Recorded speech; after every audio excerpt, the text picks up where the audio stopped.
Welcome to our channel. Today we how to restore iMessage and FaceTime privacy after phone number change, beginner guide step by step clearly. To restore iMessage and FaceTime privacy after changing your phone number, start by unlocking your iPhone. Open the Settings app on your device. Scroll down and tap on Messages. Look for the option labeled Send and Receive and select it. In this section, you'll see your current phone number and email addresses.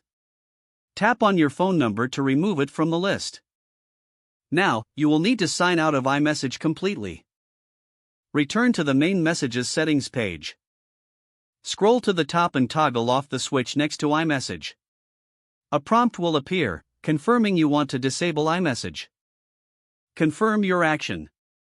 Next, head back to the Settings menu. Scroll and tap on FaceTime. Just like with iMessage, toggle off the switch next to FaceTime.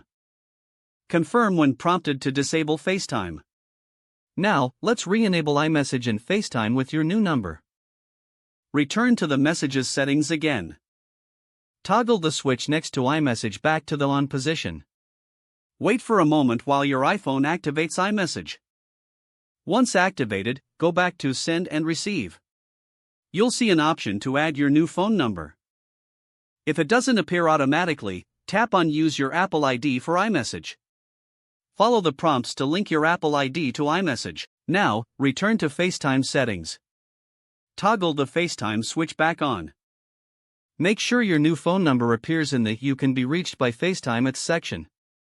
If not, tap on Use your Apple ID for FaceTime again if necessary.